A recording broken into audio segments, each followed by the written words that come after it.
boa tarde, já praticamente boa noite a todas e a todos. Hoje começamos mais uma aula do nosso curso livre, O Golpe de 2016 e o Futuro da Democracia no Brasil, realizado aqui pelo Instituto de Filosofia e Ciências Humanas da Unicamp. O nosso professor hoje, aqui nosso convidado, é o professor Pedro Rossi, do Instituto de Economia, aqui da Unicamp, que vai falar da economia política do golpe, austeridade, reformas e desmonte. Nós já estamos num módulo do curso que começa a tratar dos impactos, né, do golpe, das políticas adotadas pelo governo pós-golpe, e a aula do professor Pedro Rossi já nos ajuda a nos orientar nesse sentido. E eu aproveito já para dar um aviso. Houve uma inversão na programação para a semana que vem. Semana que vem seria a aula do professor Fernando Teixeira, e ele pediu para trocar comigo. Eu daria uma aula só em junho, dia 18 de junho, sobre as políticas no golpe na área de segurança pública, repressão e criminalização. Então, vou antecipar. Então, a aula da semana que vem será comigo. Então, nós vamos nos ver 3 semanas seguidas aqui, que eu estou como mediador e uma como apresentador. E a aula do professor Fernando Teixeira fica para junho, então. Tá bom? Então, já passo para o professor Pedro, agradecendo mais uma vez por estar aqui conosco. Muito obrigado. Boa tarde a todos. É um prazer enorme estar aqui, participar desse curso. Tem outros professores de economia que participam, né? Mas talvez não tenha uma aula dada por um professor de economia. Talvez seja a primeira. O Dari deu uma aula sobre... Ótimo. Maravilha. Mas, no fundo, estar aqui no IFISH é um prazer adicional para mim. E discutir com vocês, eu acho que é algo muito importante. Eu propus esse nome, Economia Política do Golpe, austeridade, desmonte e reformas, ou austeridade, reformas e desmonte. A ideia é pensar a motivação econômica do golpe e o projeto econômico subjacente. E, evidentemente, já pensar os primeiros impactos do golpe e os impactos daquilo que antecedeu o golpe. A austeridade, infelizmente, não começa no governo Temer. Começa em 2015, no governo Dilma. Uma virada na política econômica. E eu vou começar essa discussão motivado pela primeira aula do curso, que foi uma aula que eu tive a oportunidade de assistir, do Álvaro Bianchi, que foi uma excelente aula que motivou a todos nós, e a mim particularmente, a pensar o que é o golpe, como é que você conceitua o golpe, de que maneira a gente pode, de fato, dizer que isso foi um golpe. E isso me levou a uma reflexão que talvez transcenda um pouco o conceito dele de golpe. O Álvaro define o golpe com 2 elementos básicos. Primeiro, tem que ter um sujeito. Esse sujeito ele tem que ser da burocracia estatal. Se ele não for da burocracia estatal, aí não é golpe, aí é revolução. É o que eu aprendi com ele. E, no caso atual, esse sujeito é o próprio legislativo e o próprio executivo, na figura do Michel Temer, que conspirou abertamente contra a presidente Dilma. E aí está o Temer e o Cunha, os dois, nessa figura romântica, que são os sujeitos desse golpe. O golpe também tem que ter, segundo ainda o Álvaro Bianchi, um instrumento excepcional. Esse instrumento excepcional pode ser uma intervenção militar, mas esse instrumento excepcional também pode ser um impeachment, como foi no caso recente. E todos nós nos lembramos das cenas dramáticas do impeachment, incluindo esse senhor deputado aqui, que foi o mesmo que tatuou o Temer nas costas. E esse foi o instrumento excepcional do golpe atual. Mas o golpe atual, na minha concepção, ele tem mais que isso. Ele também se define por uma mudança radical na composição de poder e no projeto econômico. Ou no projeto econômico. Senão, não tem golpe. Você pode ter, eventualmente, um processo de impeachment que não alterou substancialmente a composição de poder, não alterou substancialmente o projeto econômico. O que define o golpe não foi o processo de impeachment. que alguns vão dizer que foi legal, outros vão dizer que não foi legal, que teve crime de responsabilidade, que não teve. Essa discussão é interminável. Mas o que caracteriza o golpe, constitutivamente, é uma mudança radical na composição do poder, na correlação de forças e no projeto econômico. Então, eu estou aqui sugerindo que a mudança no projeto econômico ela é característica fundamental de um golpe de Estado. Assim como foi em 64. Tinha um sujeito, que eram os militares, tinha um instrumento, que era a intervenção militar. Isso não quer dizer que foi ilegal, porque, na época, o Supremo Tribunal Federal avalizou o golpe militar. O presidente do Supremo estava na posse do governo militar. Assim como o impeachment também tem um verniz legal, mas não é isso que define. O que define é uma mudança radical na composição de forças e uma mudança no projeto econômico. Então, o governo militar substitui um projeto baseado em reformas, a reforma educacional, a reforma urbana, a reforma agrária, que estava sendo implementado pelo Jango, e substitui por outro projeto, um projeto nacionalista, mas um projeto concentrador de renda, um projeto que congelava salários. Assim como o golpe atual também substitui um projeto econômico, que alguns vão dizer, esse projeto não tinha nada, mas era um projeto econômico que vem desde a Constituição de 88, e que foi reforçado nos governos do PT. E substitui por um projeto completamente diferente daquele projeto que está posto na Constituição de 88. Então, nesse sentido é que foi o golpe. O golpe é essa mudança, não é especificar se foi ou não foi crime de responsabilidade. Aí você tira todas as dúvidas do problema. Quando eu vou falar em universidades, em locais, em movimentos sociais e outros lugares, quando alguém vem me dizer, olha, mas o Temer era o vice da Dilma. Era o vice da Dilma, isso é verdade, muito boa questão colocada. Mas, na minha definição de golpe, o que define é a mudança na correlação de forças, mudança no projeto econômico. Então, dada essa definição, não tem como dizer que não foi golpe. Porque é isso que acontece. Está aqui o ministério do governo Temer. Vocês lembram da foto? Um ministério completamente diferente, um ministério composto só de homens velhos. E está aqui a Constituição de 88, sendo rasgada, simbolizando um projeto econômico completamente diferente. É um projeto econômico que se serviu de um instrumento absolutamente excepcional para ser implementado sem passar pelo processo normal democrático. Se fosse aprovado numa eleição, não seria golpe, seria uma transição, uma mudança radical na correlação de forças no projeto econômico, que passou pelo procedimento normal de uma democracia, vide eleição. No caso, não foi. Foi um processo absolutamente excepcional, que não necessariamente foi ilegal, porque o Supremo Tribunal Federal vai dizer que foi legal, mas que muda completamente a correlação de forças e que muda completamente o projeto econômico. E um primeiro ponto desse projeto econômico, ele já começa antes do golpe de 2016, que é a austeridade. E aqui eu vou gastar alguns minutos discutindo esse termo, austeridade, que é um termo que não é fácil, não é um termo trivial. Muitas vezes as pessoas associam austeridade a algo positivo, no sentido que uma pessoa austera é uma pessoa sóbria, parcimoniosa, uma pessoa que tem prudência.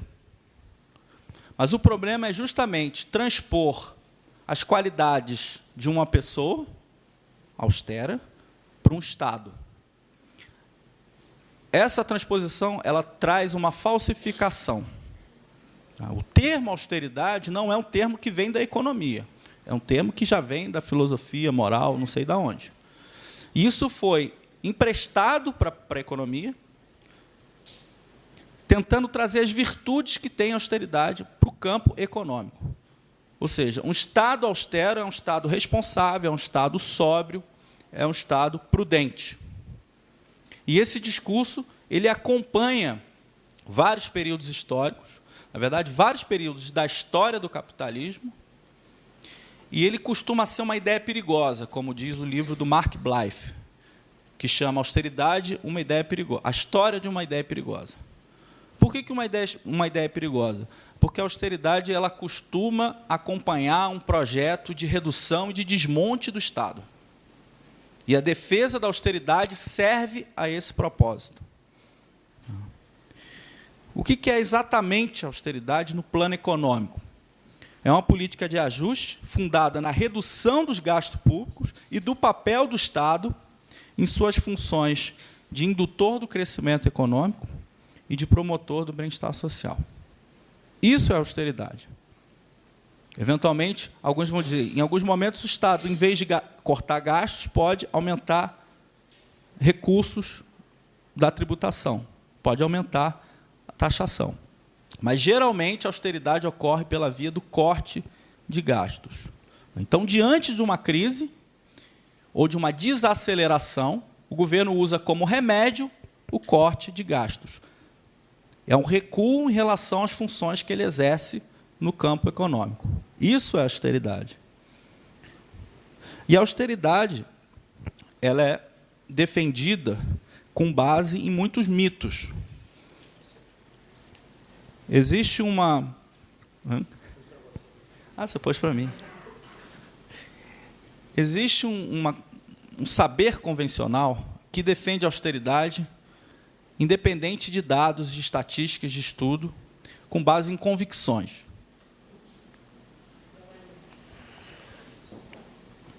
Essa história de convicção, a gente sabe que não dá muito certo. São mitos. E mitos que geralmente trazem para o debate público um argumento muito simples e simplificado. Em particular, o argumento do orçamento familiar. E alguns usam até o termo machista, o orçamento da dona de casa. Mas vamos tirar o machismo de lado e vamos falar do orçamento familiar. Qual é o mito que é trazido para o debate? Assim como uma família, o Estado não pode gastar mais do que ele arrecada. Ponto. Então, no momento de crise, o Estado tem que cortar gasto. Qual é o problema desse argumento? Esse argumento ele é totalmente equivocado. No momento de crise, o Estado tem que fazer o contrário do que diz o argumento. Por quê? Primeiro, o Estado, quando ele gasta, uma parte desse recurso volta para ele. Ao contrário das famílias. Volta no sentido de impostos e de crescimento. Quando o Estado está gastando para construir uma obra, está gerando emprego, está gerando mais renda, uma parte desses recursos que gerou renda está voltando para ele sob a forma de recursos, de impostos. Outra diferença, uma família não define o quanto que ela ganha. Eu adoraria definir o meu salário. Infelizmente, não é assim que funciona. O Estado pode definir o quanto que ele arrecada. É um processo político, é um processo que envolve disputas, mas ele pode definir, no momento da crise, arrecadar mais para não deixar o hospital descoberto, por exemplo. Para não deixar a agricultura familiar sem os projetos fundamentais. Para não deixar a criança sem escola. Ele pode definir o quanto que ele arrecada, ao contrário das famílias. Além disso, tem outra diferença. As famílias não têm uma máquina de fazer dinheiro em casa. Não se endividam no dinheiro que elas mesmas emitem. E mais do que isso, elas não determinam a taxa de juros da dívida delas. O governo faz tudo isso. Determina a Selic, que é a taxa de juros sobre as suas dívidas, emite um papel, não precisa nem emitir dinheiro, emite um papel que todo mundo aceita, que é o papel mais seguro do mercado, e com isso ele pode se financiar, ao contrário das famílias. Então é completamente diferente. E depois, no momento de crise, é o momento que as famílias recuam seu consumo.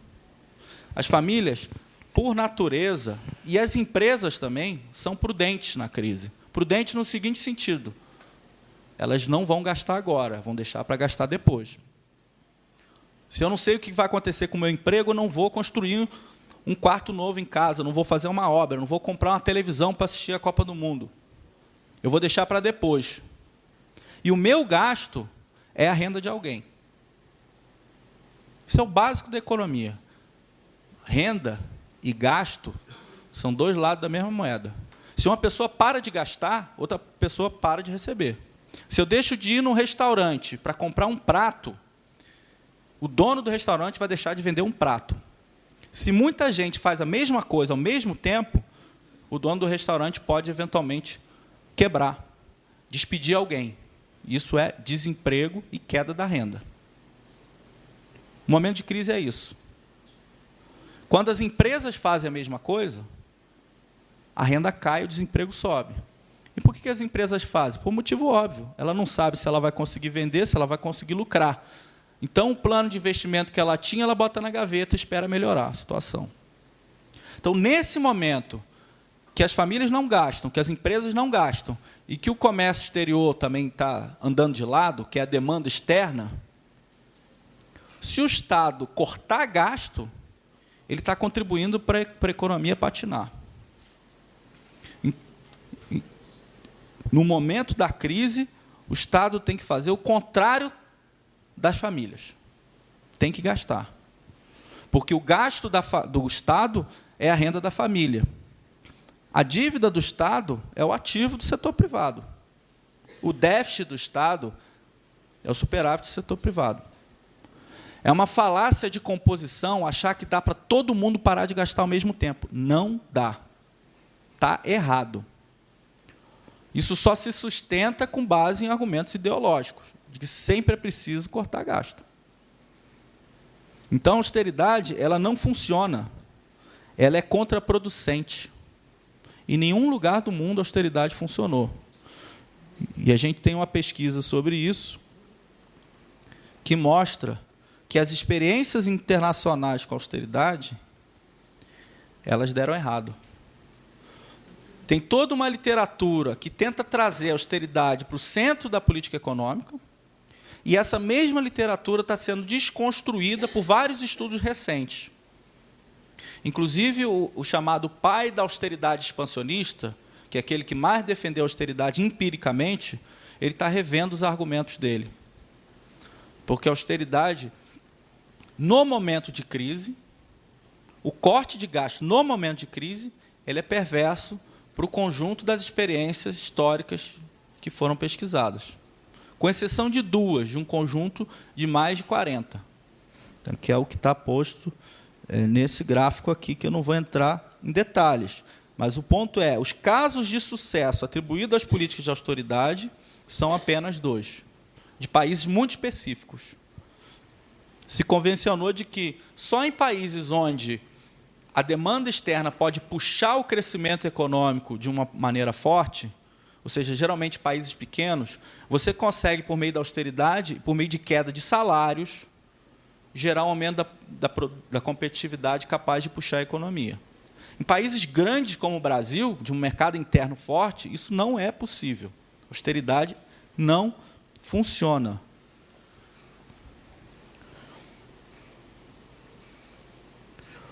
E aí a história da austeridade, no caso brasileiro. Então, por que sim, os dois países são a Irlanda e a Noruega. A Irlanda em 87 e a Noruega em 83. Aqui eu estou trazendo um texto, um estudo que eu fiz com mais alguns colegas sobre esse tema da austeridade. Eu tenho um site com esses estudos, é pedrorossi.org.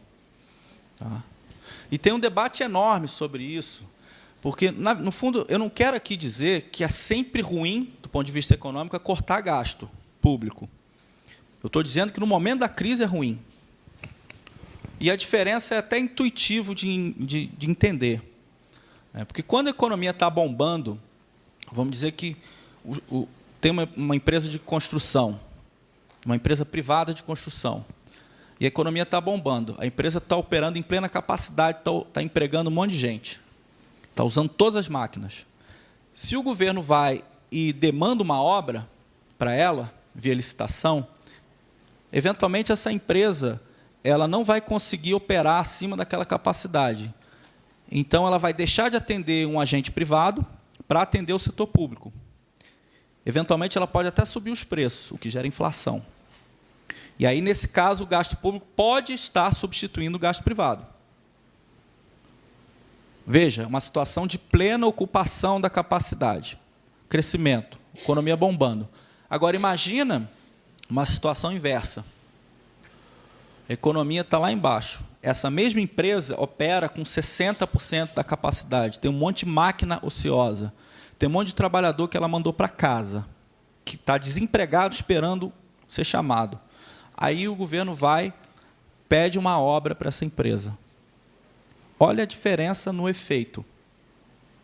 A empresa vai operar, botar as máquinas para funcionar, chamar trabalhador, aumenta o emprego, não tem pressão de inflacionária e ela não vai substituir uma obra para o setor privado.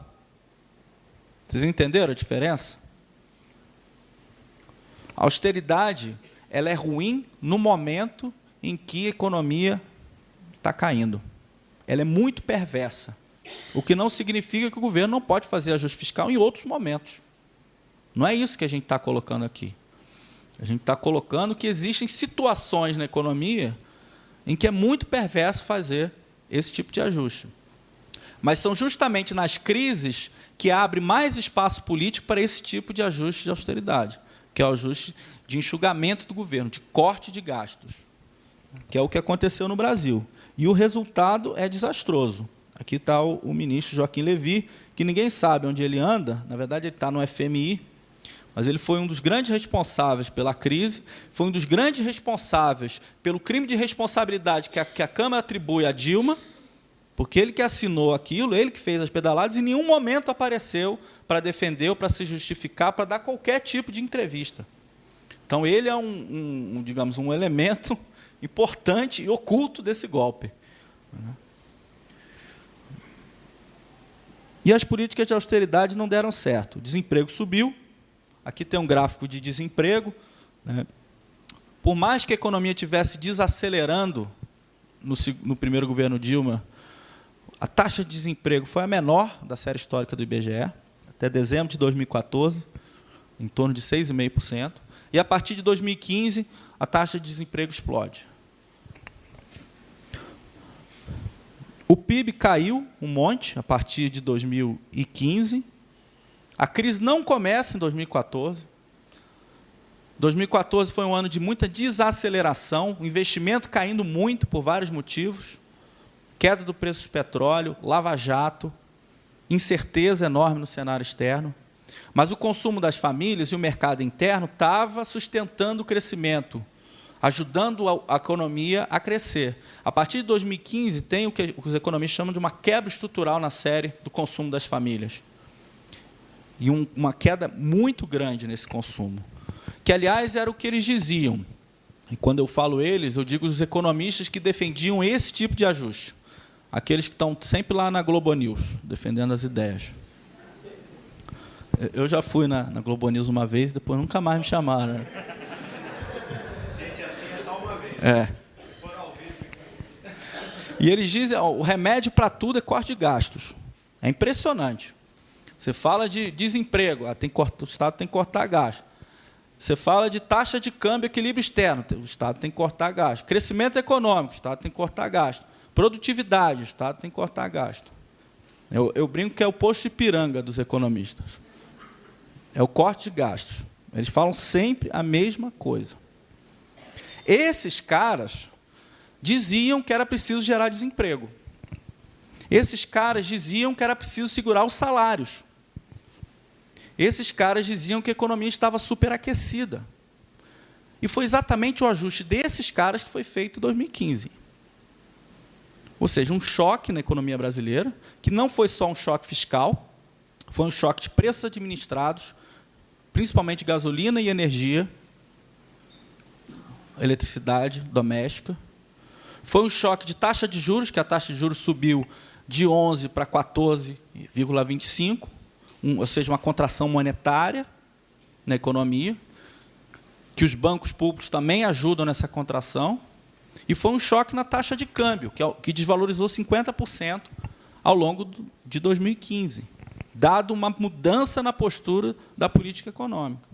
Foi um choque recessivo na economia brasileira. Uma economia que já estava fragilizada, com um cenário externo complicado, com a Lava Jato inviabilizando vários setores da economia, com a queda nos preços das commodities, e aí você tem a brilhante ideia de fazer um ajuste na economia brasileira. Aliás, uma ideia que aparece em vários dos discursos, inclusive hoje. Tinha um economista que dizia que era preciso dar um Ctrl-Alt-Del na economia brasileira, com aquelas imagens de informática, que é a ideia de você zerar o negócio para começar do zero, a máquina vai funcionar melhor. E o Ctrl-Alt-Del, no fundo, é desemprego, recessão, você dá um choque de competitividade, quebradeira. O problema é que a economia são seres humanos que a gente está tratando, não são só estatísticas. E, ainda assim, o Ctrl-Alt-Del não funciona na vida real. Não adianta, você der um choque na economia, essa economia vai demorar anos para se recuperar, se é que ela consegue se recuperar. É uma irresponsabilidade, por exemplo, você jogar lá para cima preço de gasolina e preço de energia, como foi em 2015. Uma economia extremamente indexada como a brasileira. Subiu o preço da energia, o padeiro vai aumentar o preço do pão. A inflação. Mais de 10% de inflação em 2015. Que vai pesar sobre os trabalhadores, porque é o salário real que é corroído. Então, queda no consumo das famílias. É uma irresponsabilidade o que está sendo feito agora. Você dolariza o preço da gasolina no posto. Então, a gente não sabe que preço que está hoje no posto, porque o preço está sempre variando. Dolariza o preço do gás de cozinha, que é fundamental para as famílias mais pobres brasileiras. E aí fica uma flutuação de preços enormes. Só se protege disso quem tem poder econômico, quem consegue jogar preço para frente. E é isso que está sendo feito na economia brasileira. E olha que interessante, a despeito da austeridade ser implementada para resolver um problema, que é o problema fiscal, e a partir resolvendo esse problema, todo o resto vai funcionar, a austeridade ela piorou a situação fiscal. A dívida pública aumentou, o déficit público aumentou. Por que aumentou? Por um motivo lógico. A austeridade contribui para a queda do crescimento econômico, e a queda do crescimento econômico gera queda na arrecadação do governo, o que aumenta o rombo nas contas públicas. Então, a austeridade, nesse sentido, ela é contraproducente.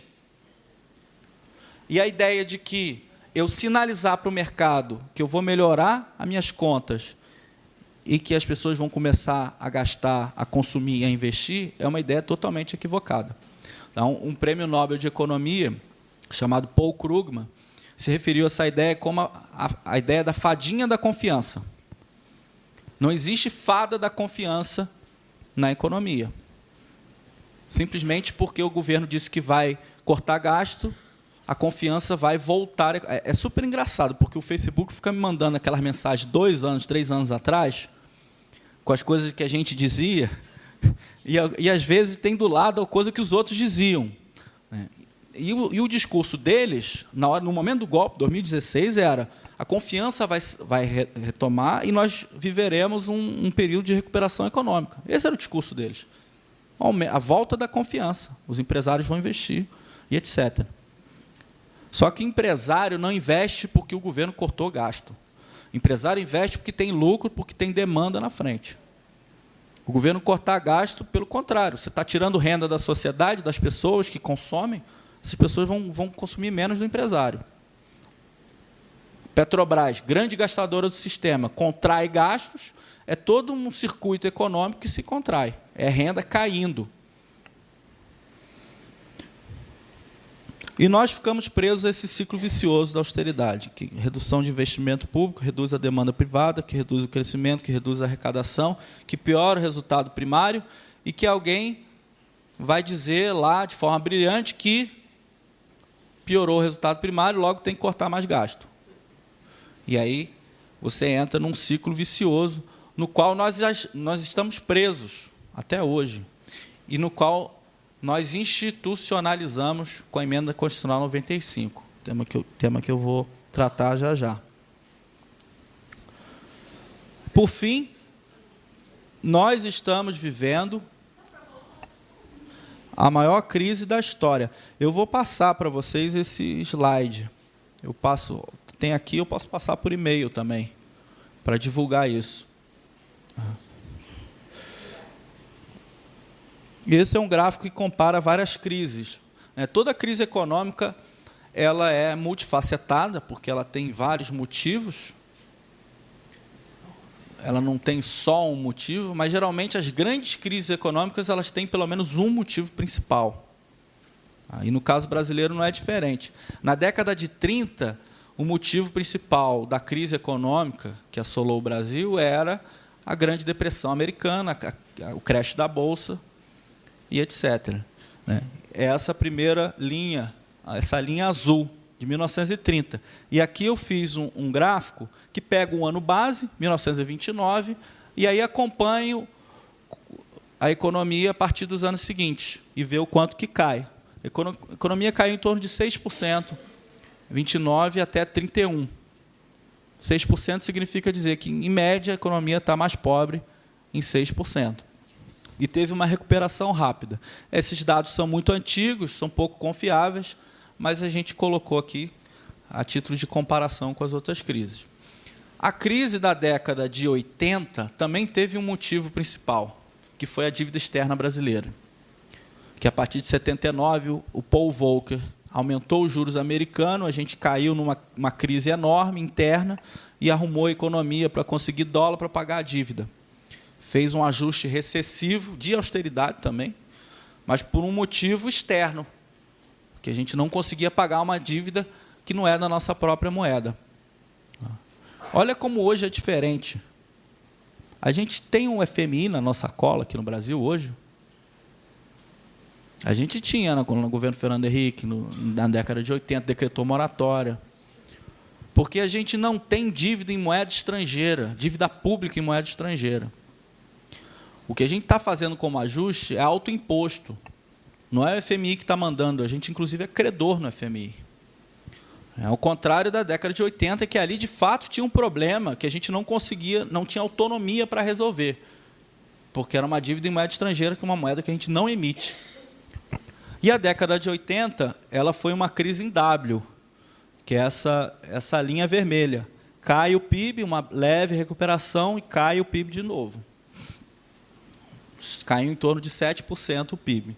A outra grave crise é o confisco da poupança do Collor, cujo motivo é o confisco da poupança. Você contrai a renda das pessoas, você faz um choque no mercado de crédito, as pessoas não têm dinheiro, param de consumir, a economia desaba. Natural que haja crise. E aqui, mais uma vez, uma crise em W, com uma queda forte, uma recuperação e outra queda, com a recuperação a partir do 4º ano. E essa linha preta é a crise atual. Desde a crise de 30, não tem 2 anos consecutivos de queda do PIB, como foi 2015 e 2016, e a economia ficou em torno de 7% mais pobre, em média, que é a maior crise da história, comparado com dados anuais com relação ao ponto de partida, que é 2014. 2014, 2015 cai 3,7%, depois cai mais ou menos a mesma coisa em 2016, e 2017 anda de lado, cresce 1%. É a maior crise da história. E a recuperação é muito lenta. Provavelmente a gente só volta ao patamar de 2014 em 2021, 2022. Então, além de ser a crise mais grave da história, ela foi aguda, ela também é crônica no sentido que a sua recuperação ela é muito lenta.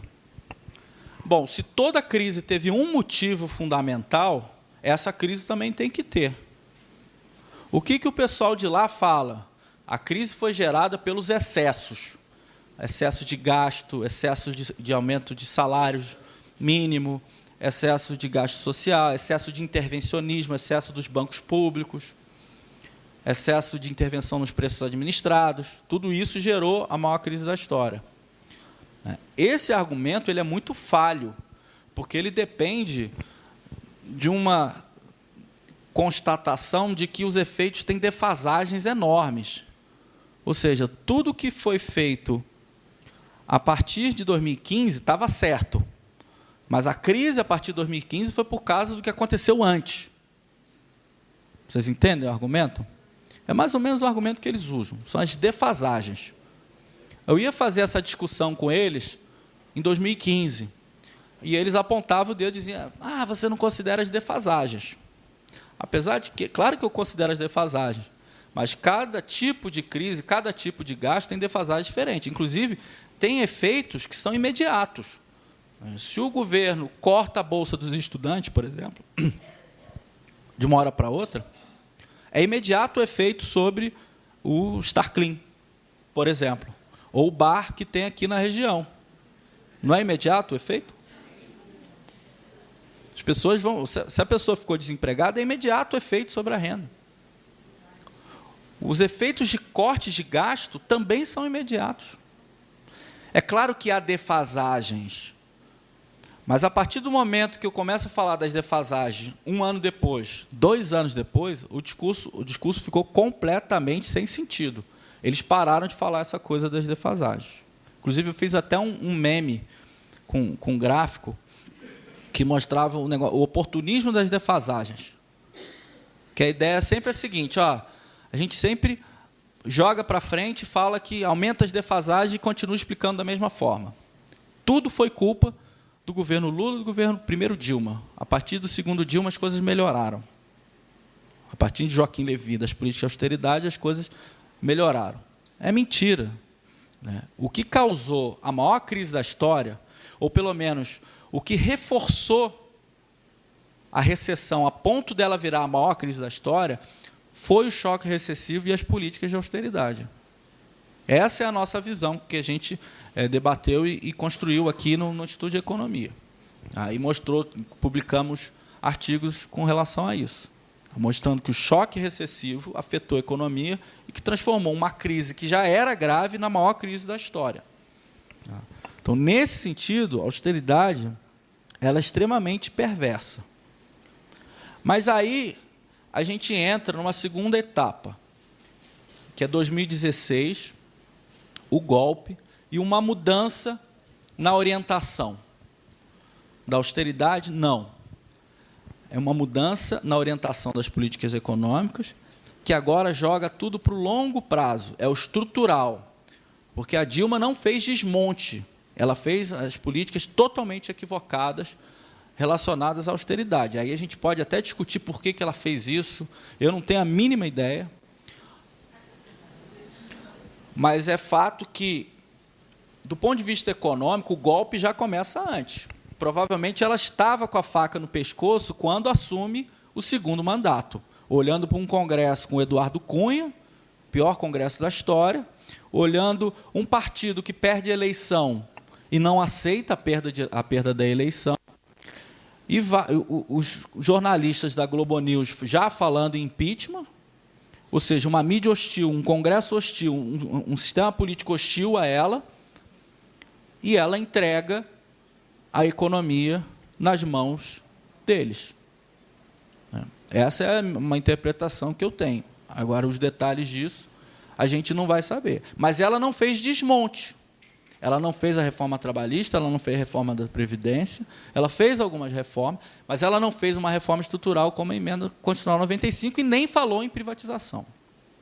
Esse é o sentido do golpe. O sentido econômico do golpe é o desmonte dos instrumentos que o Estado tem para conduzir o crescimento econômico e para promover o bem-estar social. Esse é o significado econômico do golpe. É esse desmonte. Não é o Estado parar de fazer, é o Estado não ter os instrumentos, que é muito mais grave do Estado parar de fazer. Uma coisa é eu cortar gasto pontualmente, no ano de 2015. Eventualmente, eu posso perceber a burrice que foi essa política e recuperar os gastos no ano seguinte. Outra coisa é eu colocar um limite que eu não posso mais recuperar os gastos.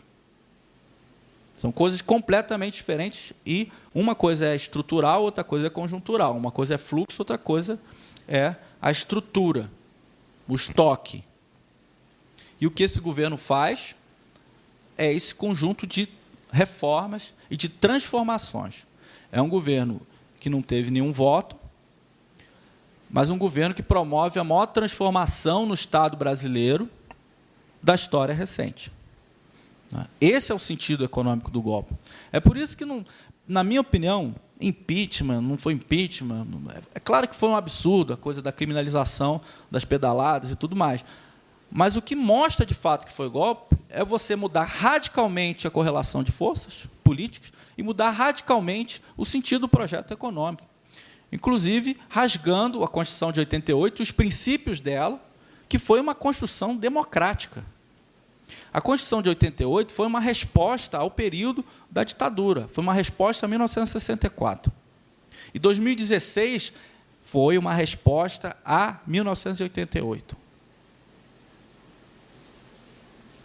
A resposta de 88 é: nunca mais teremos esse período, nunca mais teremos um Estado dessa natureza, autoritário, etc., etc. E tem mais, nós vamos construir um Estado de bem-estar social no Brasil. A resposta de 2016 é: não podemos deixar que se apropriem dos instrumentos do Estado para fazer transformações dessa natureza. Essas transformações sociais não cabem na economia brasileira. O Estado não cabe no PIB, diziam. A Constituição de 88 não cabe no PIB. A Previdência Social é muito custosa. Os direitos trabalhistas têm um custo muito alto. Essa é a mensagem do golpe de 2016, que é contrário a 1988, pensando assim num longo prazo, numa visão mais distante. E coisa que nenhum governo eleito teve coragem de fazer. Aliás, 2016 trouxe de volta a sombra do autoritarismo, a gente vê explicitamente nas declarações. Os militares nunca tiveram tão alvissareiros, né? Inclusive no Twitter. E a Constituição de 88, ela era um basta nesse tipo de atitude. Os militares sempre se colocaram, de maneira republicana, de fora desse debate, e agora voltaram. E essas reformas, aqui tem algumas, e muitas vocês já discutiram, por exemplo, a questão da reforma trabalhista, ou a reforma da Previdência, que não conseguiu passar politicamente. Mas também tem uma gestão absolutamente privada dos bancos públicos e um desmonte do BNDES. Bancos públicos e BNDES são instrumentos do Estado induzir crescimento econômico. Assim como o crédito direcionado, assim como a Petrobras. Petrobras ela é um sistema. Petrobras não é só uma empresa que tira petróleo. É um sistema que vai lá do poço até o posto de gasolina. O controle desse sistema dá vantagens competitivas para a Petrobras e permite a Petrobras fazer política econômica, gerar emprego, conteúdo local, alimentar as cadeias produtivas, e o Estado pode usar esse instrumento para induzir crescimento econômico. Eles estão fatiando a Petrobras e vendendo essas fatias, tirando o sistema, deixando só o núcleo, que provavelmente vão começar a discutir como privatizar. E deixar só o núcleo significa que a gente vai extrair petróleo e vender petróleo cru. Não vai controlar mais o sistema. É a mesma coisa a Eletrobras. Aliás, a Eletrobras está gastando dinheiro dela mesma para fazer propaganda contra ela mesma. Eu nunca vi uma coisa dessa na minha vida. A energia pública é energia ineficiente, que é preciso privatizar, que o setor privado sabe fazer melhor. Agora, o detalhe é o seguinte: se a Eletrobras for privatizada, provavelmente quem vai comprar é uma empresa que chama State Grid Company of China, que é uma empresa estatal chinesa. Então, não vai privatizar exatamente, né? Vai transferir os ativos estatais brasileiros para o Estado chinês. E os políticos indicados não vão ser mais brasileiros, mas vão ser chineses. A não ser que a gente ache que o sistema político chinês é mais eficiente contra a corrupção, vai dar na mesma. E a gente jogou um ativo estratégico para o Estado chinês. Além disso, aeroportos, Casa da Moeda está no plano de privatização. São 57 empresas destinadas à privatização ou concessão, que foi anunciado pelo governo Temer. Tá? E o ponto fundamental, né, que é a Emenda Constitucional 95. A Emenda Constitucional 95, na nossa leitura, ela é muito mais do que um ajuste fiscal ou uma reforma fiscal. Ela é um projeto de país, um projeto de austeridade permanente e um projeto de redução gradual do tamanho do Estado. E um projeto estruturante, porque ele passa ciclos políticos. E aqui eu estou mostrando, com esse gráfico, esse argumento de que, no fundo, essa emenda constitucional ela é aquilo que vai dinamitar a Constituição de 88. Porque, a partir de 88, houve essa decisão, com base num espírito da década de 80, que foi, enfim, uma década de efervescência democrática, de luta, de greve, enfim, muita discussão, muito debate, que resultou na Constituição de 88. E se resolveu, resumidamente, de que nós vamos, sim, aumentar o gasto público para garantir uma rede de seguridade social, para garantir previdência, saúde, assistência, para garantir educação. Isso foi combinado na Constituição de 88. É verdade que não foi combinado muito bem como é que você financia isso. E aí o sistema tributário que vai financiar isso é extremamente perverso, porque aí vai aumentando os puxadinhos tributários. E são tributos ruins, porque geralmente incidem sobre bens e serviços. Então, eles são regressivos, diferente dos tributos sobre a renda. E, ao longo do tempo, você vai fazendo valer a Constituição, aumentando os gastos sociais e aumentando a carga tributária de maneira perversa. A carga tributária aumentou perversamente no governo Fernando Henrique. Curiosamente, no governo Lula e Dilma não aumentou. Aumentou a arrecadação, mas não os impostos e as alíquotas desses impostos. Mas o gasto público, o gasto social, cresceu nos últimos anos. Veja, eu não estou falando do governo PT, eu estou falando nos últimos 20 anos. 1997, e aqui tem um gráfico que mostra a despesa primária do governo central, que não pega estados e municípios, em percentual do PIB. Ela passa de 14% até 18%, 19% recentemente. Esse aumento é fruto de uma decisão democrática que resultou na Constituição e fruto de uma decisão da sociedade em fornecer bens públicos. Para fornecer bens públicos de qualidade, deve haver gasto público, em particular países que têm uma previdência social como a nossa. O que a Emenda Constitucional 95 faz? Ela coloca um teto que limita o crescimento do gasto de 2016 para frente. O que significa limitar o crescimento do gasto? O gasto só cresce conforme a inflação. Só que a população cresce, a economia cresce, só que o gasto do Estado não cresce. Então, o gasto público vai decrescer em relação à população e em relação à economia. Um gasto que crescia em torno de 4% ao ano no governo Lula, diminuiu um pouco no governo Dilma, vai crescer 0% e decrescer em relação à economia. E é isso que a gente mostra nesse gráfico. Projetando para frente, essa projeção é muito fácil de fazer, você coloca um PIB esperado, no caso a gente botou 2%, e aí vê o quanto que vai virar o gasto público em relação ao Estado. E ele volta para o patamar de 20 anos atrás.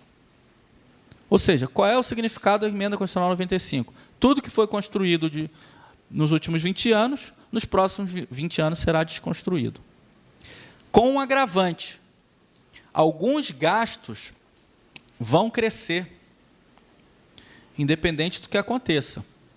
A gente não pode esperar que os gastos com previdência caiam, independente de reforma. A população vai envelhecer. Os gastos com previdência vão crescer. E isso vai esmagar outros gastos. Então, tem um teto, tem os gastos obrigatórios que vão crescer, e, no meio disso, tem um monte de gasto.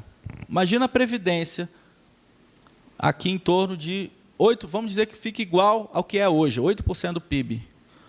vai sobrar quase nada para a saúde, para a educação, para investimento público, para nada. É um projeto de Estado mínimo. É isso que é a Emenda Constitucional 95. É uma emenda constitucional que não se sustenta. Inclusive, do outro lado, já estão começando a falar em revogar, porque amarra demais o Estado. Mas é preciso dizer que não é só revogar, né? É rejeitar completamente o projeto que está por trás dela, que é o projeto do golpe, que é um projeto de desconstrução do Estado brasileiro.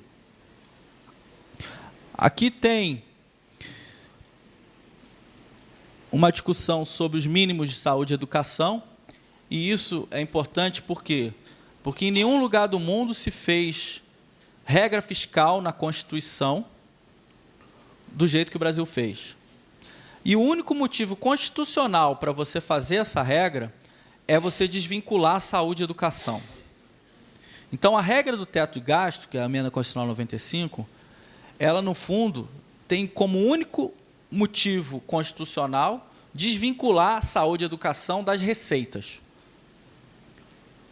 A receita pública tinha uma vinculação com a educação. Cresceu a receita, cresce o gasto com a educação. Cresceu a receita, cresce o gasto com saúde. A emenda constitucional desvincula e coloca um piso, mas é um piso falso, porque é um piso que vai caindo ao longo do tempo em relação ao PIB, que é o estudo que a gente fez aqui, que também está disponível para quem tiver interesse. E mais do que isso, né, essa emenda constitucional ela tem um impacto distributivo muito perverso. Por quê? O gasto social no Brasil, ele reduz a desigualdade social. Porque o gasto social ele é salário indireto. Você dá um serviço, saúde, você dá educação. Já a arrecadação pública no Brasil, ela concentra a renda, porque você taxa mais de quem tem menos. Os cálculos na pesquisa de orçamento familiar, na última que teve, que já faz tempo, mostram que se você está nos 10% mais pobres, você paga em torno de 50% da sua renda em impostos. Porque, por mais que você não pague imposto de renda, você paga imposto quando você compra uma água mineral, quando você vai no comércio, etc, etc. Isso, relativamente à sua renda, é muito mais alto que uma pessoa rica. Já o 10% mais rico paga só 20% da renda de imposto. Ou seja, é uma carga tributária injusta. Não tem justiça tributária no Brasil. Então, o Estado tira com uma mão do mais pobre, carga tributária, e entrega com a outra, gasto social. Agora, a Emenda Constitucional 95 não mexe do lado tributário e mexe do lado social, do lado do gasto. O que tem um impacto potencial sobre a desigualdade de renda extremamente perverso. Ela pode, se for implementada do jeito que eles querem, gerar um apartheid social no Brasil. Fazer isso aqui um barril de pólvora. Porque você vai desconstruindo os serviços públicos e você continua com uma carga tributária perversa. Isso é importante, porque a defesa do gasto social ela tem que ser intransigente no Brasil. E é preciso dizer que, no geral, o gasto público, com exceção do gasto com juros, distribui renda no Brasil. Reduz a desigualdade social. E tem alguns estudos que mostram isso. Aqui um cálculo do índice de Gini de mercado, depois de benefícios sociais, como Bolsa Família, aposentadorias, a Previdência Social reduz a desigualdade no Brasil. Apesar de ter privilégios na Previdência Social que devem ser atacados, no geral, ela reduz a desigualdade no Brasil. Impostos diretos reduz desigualdade. Impostos indiretos, aqui eu estou mostrando índices de Gini, calculados por etapa. Os impostos indiretos aumentam a desigualdade no Brasil. E se a gente imputar valor a serviços como saúde e educação, ele gera uma queda da desigualdade no Brasil muito grande, muito alta. O Brasil, da América Latina, é o país que mais reduz desigualdade via gasto social. Aí isso tem vários estudos. Esse é um estudo da CEPAL que mostra isso. O Brasil é campeão de desigualdade, mas transferências e gastos sociais têm um papel atenuante nessa desigualdade. mais atenuante que outros países latino-americanos. Esse gráfico também mostra coisa parecida. Diz que saúde e educação pública reduz em torno de 15% o índice de Gini brasileiro. Outro ponto, já caminhando para o final. Essas reformas, oriundas de um governo sem voto, elas não são só antipopulares, elas são antidemocráticas.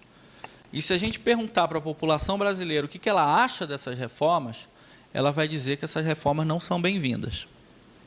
E tem várias pesquisas, eu coloquei aqui algumas, que vão apontar nesse sentido. O brasileiro ele não é conservador no campo econômico, ele é conservador nos costumes.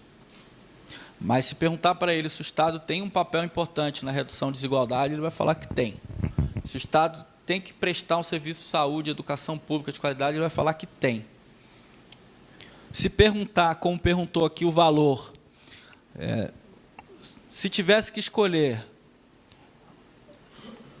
qual seria a sua preferência para o Brasil? Melhores serviços públicos, com saúde e educação, ou menos impostos?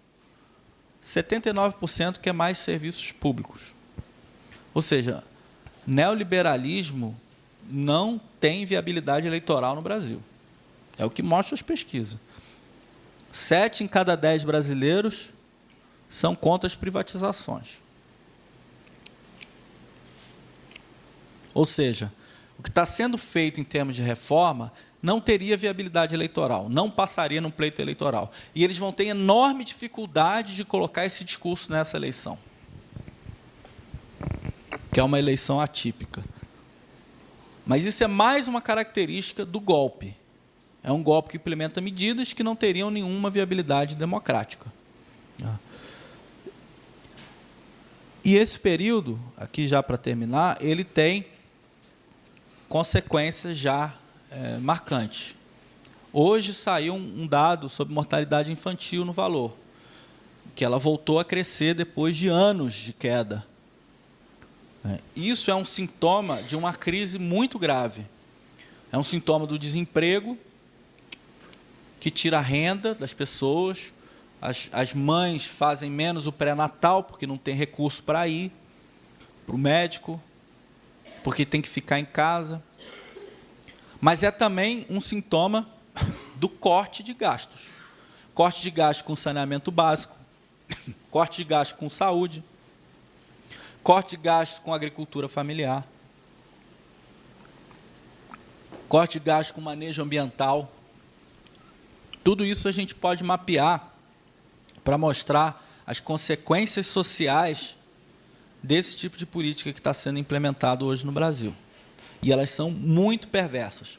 A austeridade mata, como dizia o livro que tem de um sociólogo norueguês. Os períodos de crise e de cortes de gasto público geram aumento da mortalidade infantil, aumento de suicídios, a difusão de doenças, aumento da depressão nas pessoas. Opa. Fui falar no negócio. A austeridade também é seletiva. Por que ela é seletiva? Porque ela prejudica mais os mais pobres. Quem é que mais depende de serviços públicos? São os mais pobres. A austeridade ela é racista, porque quem mais sofre com violência, segurança pública, são os negros. A austeridade ela é machista, porque quem mais precisa dos serviços sociais são as mulheres. Quem é que cuida da criança quando ela não vai na creche porque não tem vaga? Quem é que cuida do idoso quando ele fica doente, que não tem remédio? Numa sociedade machista como a brasileira. Aliás, tem uma frase lá do Pierre Bourdieu falando dessa questão do lado feminino e masculino do Estado. Ele diz o seguinte, que existe inconscientemente um lado masculino do Estado associado a planejamento, economia, Banco Central, finanças, e um lado feminino associado às áreas sociais. Isso não é só no simbólico, é na concepção que se tem hoje de masculino e feminino, o feminino uma concepção machista, do feminino do cuidado, etc., e o masculino da ordem, do rigor. É também na operação. Os ministérios associados às áreas sociais têm mais mulheres operando. E tem mais mulheres na ponta, enfermeiras, assistentes sociais, médicas, professoras. Então, a austeridade nada mais é do que reafirmar uma hierarquia perversa entre esse lado masculino e o lado feminino. É diminuir o espaço que tem do social com relação ao econômico. Aliás, o Banco Central do Brasil já teve mais de 30 presidentes desde que foi criado. Nunca teve uma mulher. Já teve centenas de diretores. Cada presidente nomeia, hoje em dia, 9 diretores. Só teve 2 mulheres que eu contei. Ou seja, tem, de fato, uma divisão de trabalho perversa no Estado brasileiro. E o corte de gastos sociais reforça esse aspecto perverso. E outros indicadores mostram a mesma coisa. Aqui está um dado de extrema pobreza que voltou a crescer no Brasil recentemente.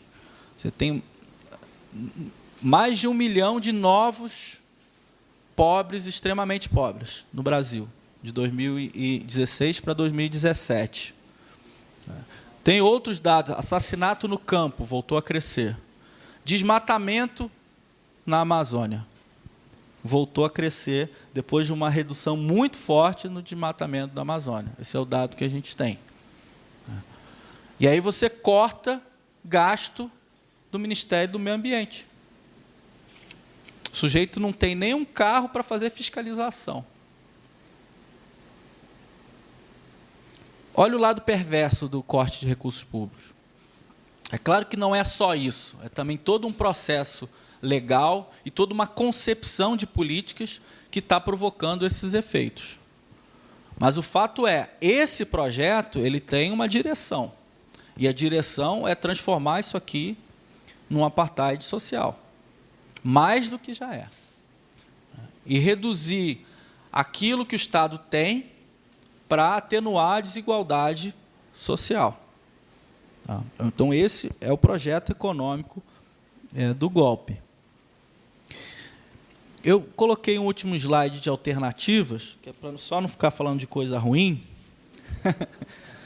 mas eu não sei como é que está meu tempo. No fundo, é o seguinte, eu acho que a gente tem que se contrapor ao que está acontecendo, mas pensar em alternativas, em proposições, num discurso alternativo. E um projeto de desenvolvimento para o Brasil, ele é justamente a antítese do que está sendo feito. E ele também não é a recuperação do que estava sendo feito antes. Ele é um projeto onde o social tenha uma centralidade. Eu, como economista, penso sempre na questão do desenvolvimento. E o desenvolvimento ele é crescimento com mudança estrutural. A gente precisa de crescimento. Esse é um debate que, inclusive, gera discordâncias. Crescimento econômico ele pode ter várias naturezas. Mas aumento de serviços públicos, aumento do acesso à cultura, aumento de saúde, educação, saneamento básico, moradia, é crescimento econômico. A gente não pode abrir mão do crescimento econômico do Brasil. É claro que tem que pensar na qualidade desse crescimento econômico, porque cortar a floresta também gera crescimento econômico. Aumentar muro de condomínio, colocar cerca elétrica e contratar segurança também gera crescimento econômico. Então, a qualidade do crescimento econômico ela precisa ser pensada. Esse é o lado qualitativo da ideia de desenvolvimento. E um desenvolvimento social, e nós estamos discutindo isso coletivamente e apresentando em vários fóruns, inclusive para candidatos de esquerda, ele pode colocar o social no centro e isso vai gerar crescimento, renda e emprego. A gente pensou num modelo de desenvolvimento com 2 eixos. O primeiro eixo é a redução da desigualdade, o segundo eixo é a infraestrutura social. Ambos os eixos geram crescimento e redução do desemprego. Quando você reduz a desigualdade de renda, você inclui pessoas no mercado consumidor. Pessoas que consomem mais do que os mais ricos. Os mais ricos consomem mais importado e poupam mais. Uma pessoa mais pobre gasta mais do que consome. Isso gera crescimento econômico ao longo do processo. E um projeto de investimento em infraestrutura social, saneamento, moradia, saúde, educação, tecnologias verdes, desenvolvimento regional e local, e mais algum que eu estou esquecendo, tudo isso gera investimento, emprego, tecnologias, diversificação produtiva. Aí o setor produtivo ele pode vir a reboque de um projeto, da demanda social, e não mais como algo independente, do tipo, setor X e Y são importantes, porque na Coreia tem, porque na China tem, porque a fronteira tecnológica está indo para lá, então eu vou beneficiar tal setor. Não. Eu posso inverter essa lógica. Eu tenho uma demanda social, o que eu preciso para atender essa demanda social? E eu vou precisar de tecnologia. Saneamento básico, tem vários processos químicos que eu preciso saber, saúde, vários equipamentos ultramodernos. Eu posso empurrar a fronteira tecnológica a partir disso, a partir das demandas sociais. E isso gera, no curto prazo, emprego e renda. No longo prazo, você melhora a vida das pessoas. É o tempo que o sujeito leva para ir para o trabalho. É a saúde, é a educação, é o acesso à cultura. Aumenta a produtividade. O que a gente está dizendo? Está dizendo o seguinte, as duas principais mazelas do Brasil, que é a carência no acesso a bens sociais e a alta concentração de renda, elas também são o caminho para um desenvolvimento que pode gerar décadas de crescimento. A gente tem décadas de investimento público, e a gente pode ter investimento público e privado, em moradia, em saneamento, etc., para resolver a carência que a gente tem nesses setores. A gente pode estabelecer uma missão para o Brasil, uma missão baseada em melhorar a vida das pessoas. E essa palavra missão eu não escolhi à toa, porque a ideia de uma política econômica baseada em missões, uma política industrial baseada em missões, é uma ideia que é recorrente no debate. Nos Estados Unidos tinha uma missão para colocar o homem na Lua. Gerou tecnologia, gerou todo o departamento científico, colocou o homem na Lua. A China tinha missões de expansão da infraestrutura nas últimas décadas, que gerou alto crescimento econômico. Por que a gente não pode atribuir missões para resolver a carência social que a gente tem?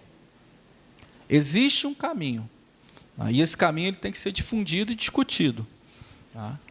E eu espero que esse ano, um debate eleitoral, isso possa ser aprofundado, até para escancarar o que a gente está vivendo hoje no Brasil, que é um projeto onde muita gente perde quem usa serviços públicos, essencialmente, perdem os mais pobres e poucos ganham. Ganham aqueles setores que têm interesses específicos em operar onde o Estado opera. De certa maneira, o setor privado é concorrente do Estado social, principalmente os setores de saúde, educação e outros setores, e ganha aquele pensamento mesquinho, que é uma sociedade de desiguais, que não quer pagar impostos para financiar coisas que ele não concorda. Combater esse tipo de discurso e esse tipo de pensamento é fundamental, mas combater com um projeto alternativo. Então, esse esforço ele é importante. No mais, eu agradeço muito a atenção de vocês, agradeço o convite para participar desse curso e fico à disposição para o debate. Obrigado.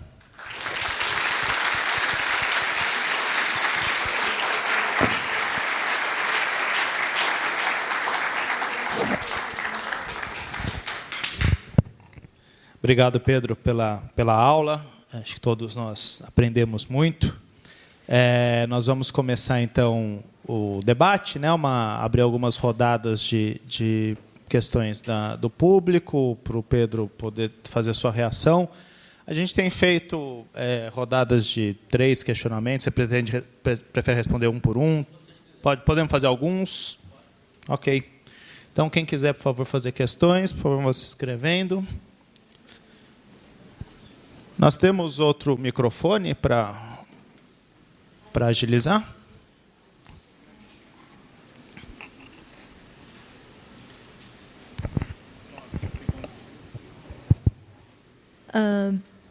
Boa tarde, meu nome é Maria Luísa. Eu tenho duas dúvidas, uma é muito pequena, a outra é mais complicada. A PEC 95, pelo que eu entendo, ela está ligada à inflação. Então, o Estado só pode investir em saúde e educação o tanto que a inflação variar. Se a inflação diminuir, o Estado é forçado a cortar gasto? Essa é uma que eu realmente não entendi de quando eu tentei ler as coisas. E a outra é que parte que setor além do, eu sei que é o setor privado, mas quais são as entidades que se beneficiam das políticas de austeridade em épocas de crise de maneira tal a que seja um discurso repetido periodicamente? Tem crise, sempre tem o discurso de que cortar gasto vai melhorar. Quem está por trás desse discurso? Quais são as empresas? Porque as empresas, no caso do Brasil, as empresas brasileiras se prejudicam com isso. São empresas estrangeiras? Quem é o agente? Deixa eu feito uma questão ali, depois... Obrigada. Meu nome é Célia. Eu ia te perguntar exatamente por que entrou o Levi, certo? Mas você já respondeu. Então eu te pergunto, quais foram os acertos e os erros do Manteiga, que foi um período de crescimento? E a segunda coisa você disse que a gente vai voltar ao crescimento de 2014 por volta de 2021. Isso você considera continuando essa política econômica que a gente tem atual? E como, então, vai voltar a esse crescimento, certo? Se a gente continuar nesse esquema que está. Obrigada.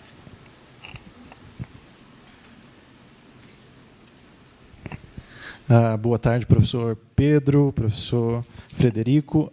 Meu nome é Eduardo.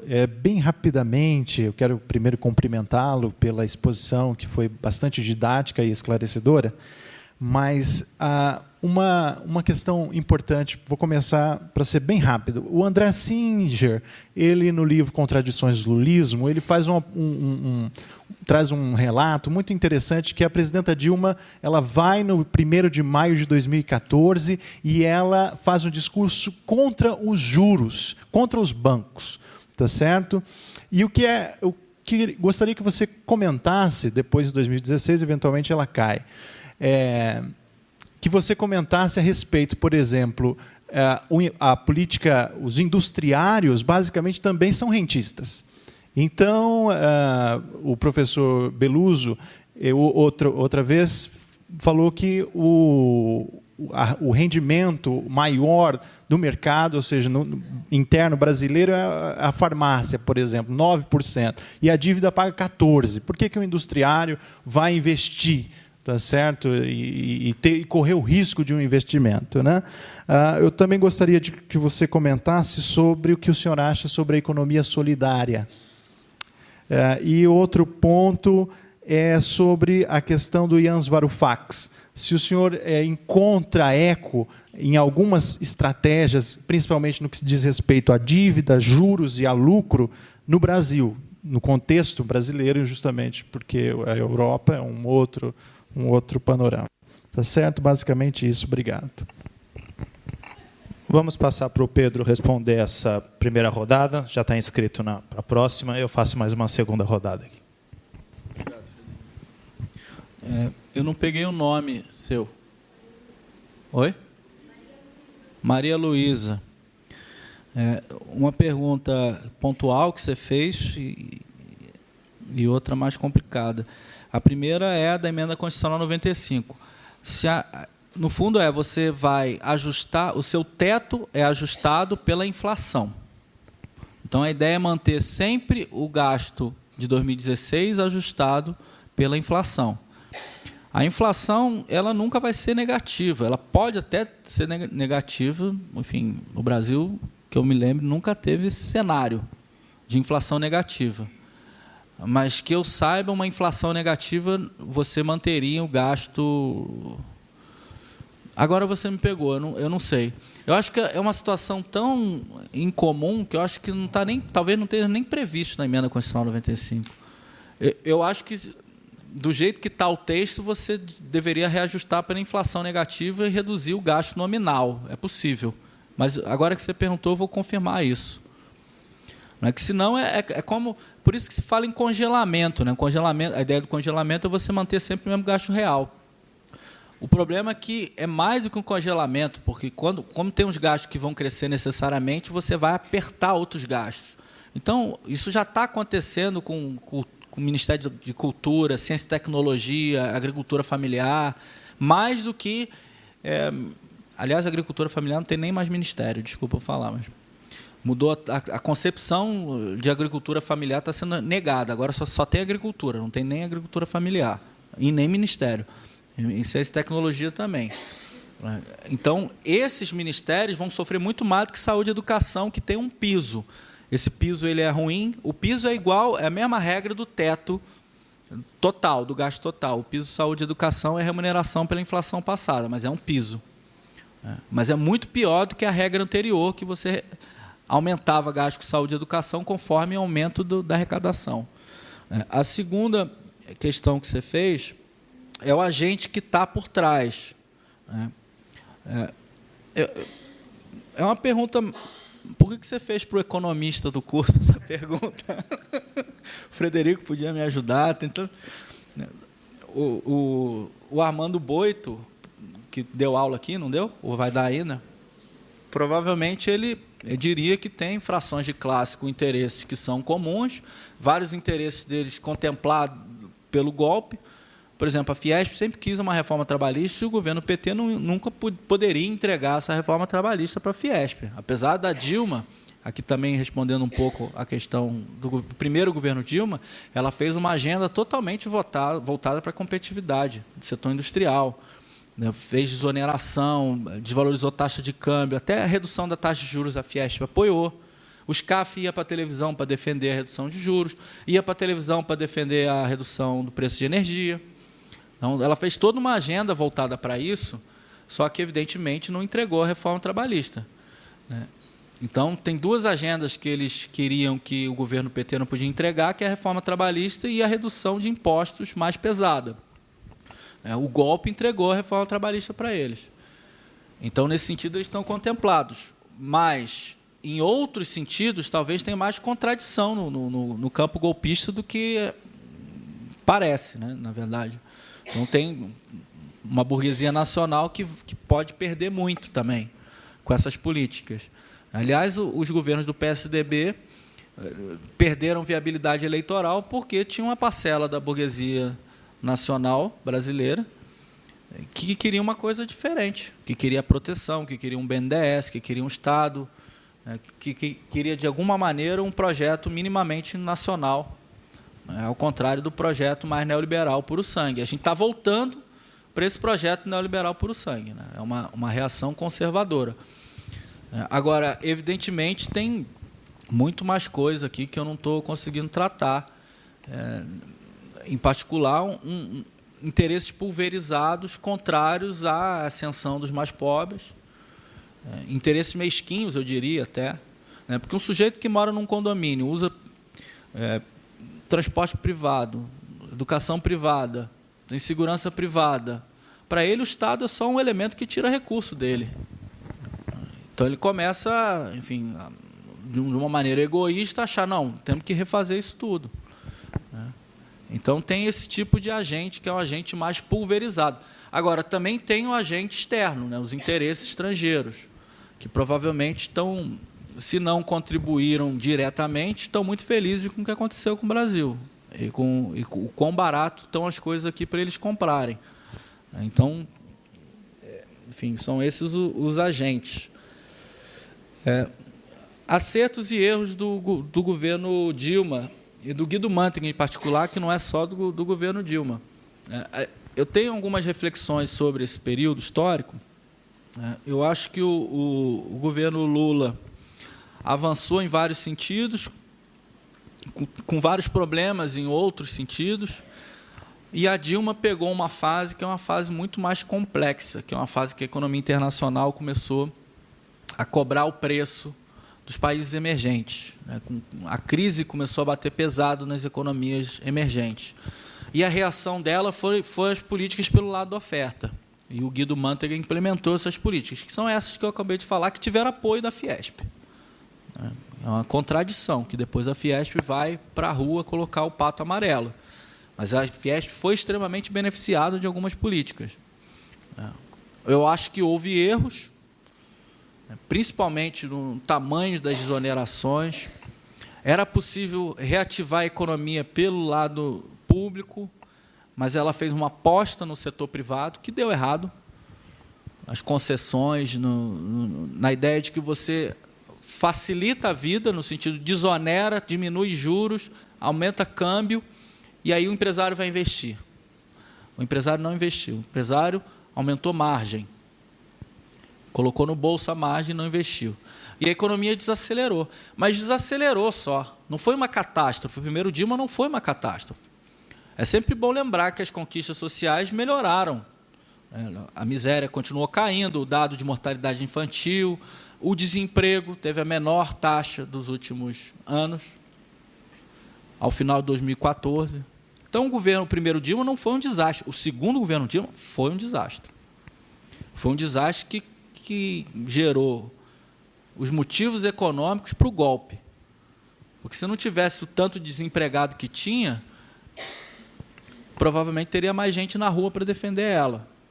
Porque a população, olhando aquele cenário, inflação 10%, desemprego explodindo, crise, queda da renda, ela vai pensar assim, olha, de repente coloca outro que vai melhorar um pouco.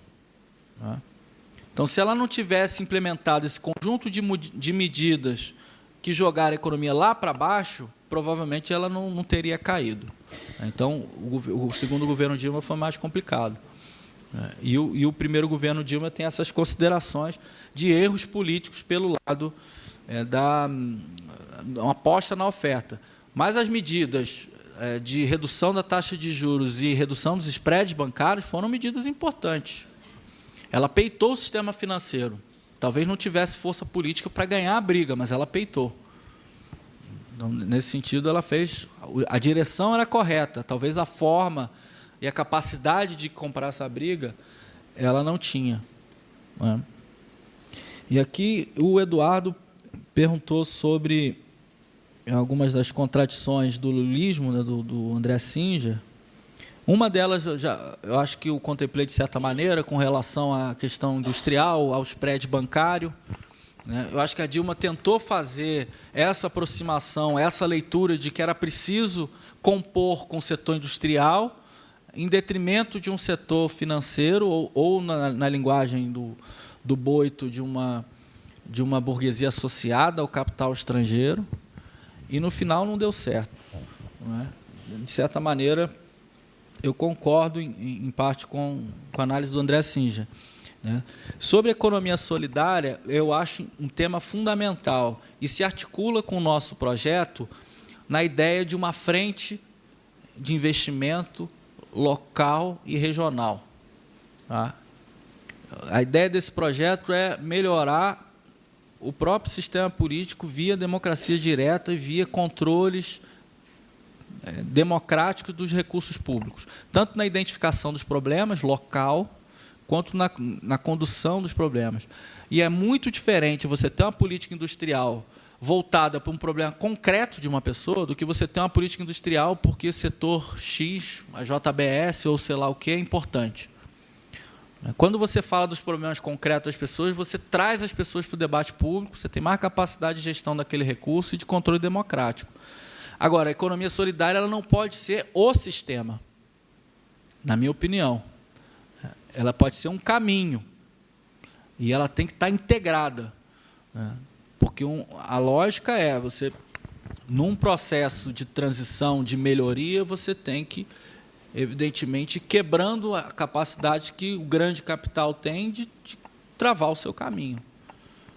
Então, é a ideia de um Estado que puxe o setor produtivo pelo lado das demandas sociais, demanda e oferta, e que tenha controle desse processo, incentivando os agentes econômicos para isso. Porque hoje não tem mais burguesia nacional para fazer investimento, industrialização, essas ideias. Inclusive, foi uma briga grande que a gente comprou, viu, Frederico? Porque a gente tem uma tradição aqui no estudo de economia, em vários lugares do pensamento mais progressista, de pensar a industrialização como um grande projeto nacional. A gente está começando a falar e as pessoas têm dificuldade de ouvir isso, porque é muito difícil se livrar dessas ideias antigas. Mais do que aceitar novas, é difícil se livrar das velhas ideias. E industrialização não pode ser uma finalidade em si mesmo. Industrialização não pode ser carro-chefe de projeto econômico nenhum. É evidente que um país que tem que atender necessidades básicas e sociais precisa de uma estrutura produtiva diversificada. Mas essa diversificação ela tem que ter como finalidade atender as demandas sociais e tem que se adaptar às especificidades locais e regionais. Não dá para pensar em industrialização na Amazônia. E mesmo pensar as políticas locais, saúde na periferia de São Paulo é diferente de pensar prevenção de saúde no interior do Ceará. É preciso incorporar a questão das especificidades num projeto econômico. E aí, industrialização não dá conta, e depois não anima as pessoas. Você sai de um debate acadêmico em torno de nacionalismo, industrialização, etc., vai discutir com o movimento social para engajar, você não responde aos anseios. As pessoas querem enfrentar o problema do caos que se tornou as grandes cidades. Elas querem pensar outras formas, outros padrões de consumo que não esses numa sociedade consumista. Então, a gente precisa repensar o que é um projeto econômico, um projeto nacional de desenvolvimento, incorporando novidades, incorporando, por exemplo, a economia solidária, mas sempre com uma vertente, porque de baixo para cima você constrói a questão da democracia, da política, etc. Mas a questão da economia e do projeto, você tem que pensar uma centralidade, você tem que pensar eixos que vão conduzir a economia e o desenvolvimento. Bom, enfim, são ideias também para debate. E, por fim, a última questão que me foi colocada, o texto do Varoufakis. Eu gosto muito do Varoufakis, que foi ministro da Economia da Grécia. Inclusive, tem um livro dele que eu fiz a 4ª capa, que chama... não lembro como chama. Oi? Não, é o mais recente. Porque os fracos sofrem o que devem, alguma coisa nesse sentido. Isso, os fracos sofrem. Isso. Mas a realidade da Grécia ela é interessante para a gente pensar a nossa. A Grécia teve políticas de austeridade que foram impostas de fora para dentro. Foi a Troika que impôs. E, de fato, eles não tinham como reagir àquilo, porque eles não têm uma moeda nacional. O euro é basicamente uma moeda estrangeira para eles não emitem. E eles não têm como mobilizar recursos nesse sentido. A dívida externa deles é que nem a nossa dívida na década de 80. Era dívida em dólar. A gente não emite dólar. Como é que a gente faz para conseguir dólar? A gente tem que mobilizar a sociedade, todos nós aqui, vamos produzir para exportar, para conseguir dólar, para poder pagar a dívida. E aí isso em função de sacrifícios sociais. Então, a Grécia tem essa condição. O Brasil não tem. O Brasil não precisava ter empreendido essa maluquice que foi a austeridade. E nem precisa, muito menos, colocar uma emenda constitucional que institui a austeridade de uma maneira permanente. Então, nesse sentido, o nosso problema é auto-infligido, ao contrário do problema da Grécia, que vem de fora.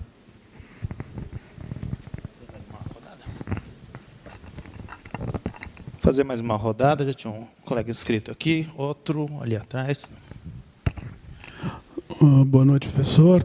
Muito boa a sua aula, bastante didática. Algumas dúvidas, na verdade duas. Quando você fala lá bem no início que o golpe de 2016 ele vai ser a resposta para 88, e é golpe porque muda a composição de poder e projeto econômico, que vem desde 88. Só uma dúvida. O Fernando Henrique fez mais ou menos, ou tentou fazer, o que estamos fazendo agora.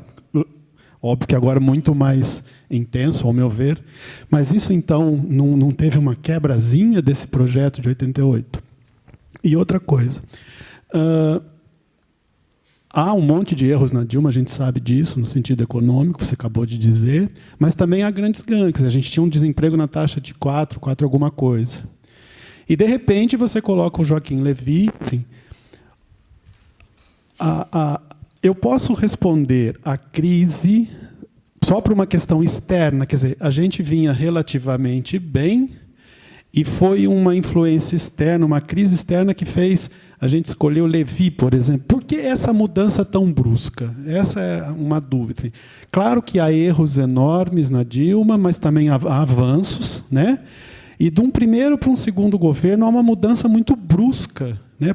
Claro que a gente não tem bola de cristal para saber o que passou na cabeça dela, você até brincou com isso, mas por quê? Quer dizer, a gente tem alguns avanços e, de repente, a gente faz uma austeridade nesse nível, e eu concordo com você, não foi a partir do golpe. A gente já tem coisas anteriores. Né? E, só para você me dizer, quer dizer, nesse seu site eu consigo essa sua aula ou tem alguma outra forma? Obrigado. Professor, eu quero tentar refletir um pouco o que você colocou sobre a questão da economia, do aumento da dívida. Se a gente comparar a dívida pública brasileira, do ponto de vista dívida relação PIB, com outros países, por exemplo, dos Estados Unidos e outros países, que a dívida pública é muito maior do que a... Né? E a economia continua virando, não existe uma relação para dizer que nós estamos numa recessão e é necessário se fazer uma freada brusca nesse ônibus, nesse trem. Né? E tem alguns outros componentes que estão ligados a essa situação que, obviamente, que estão dentro da relação política, não só econômica. O fato de se sair na manchete, descendo o cacete no governo da Dilma, do PIBinho de 2,5%, era PIBinho. E aí, agora, recentemente, deu 1, não sei o quê, uma retomada do crescimento sustentável e que agora a gente vê luz no fim do túnel. Ou seja, com 1 e pouco é uma baita de um crescimento econômico e o outro é PIBinho. Então, tudo isso é construção ideológica em cima de uma concepção que está dada, que, na verdade, não era só restabelecer, tirar o governo do PT. Você tem razão, é restabelecer o cenário de 88, né, que se contrapõe ao cenário da década de 80 para trás, né, que, em 88, se restabelece um patamar mais elevado, ou seja, nós estamos... Daqui para frente, nós vamos só tirar para voltar ao que era pós-64. Né? Se eu estou entendendo, é essa lógica. Ou seja, na verdade, nós ainda continuamos com uma elite extremamente conservadora que não está nem um pouco preocupada com o seu povo brasileiro, não. Professor, eu não falei meu nome, é Renato, mas eu queria fazer só uma provocaçãozinha. Você tem certeza que são economistas que fazem essa austeridade? Porque é brincadeira, né?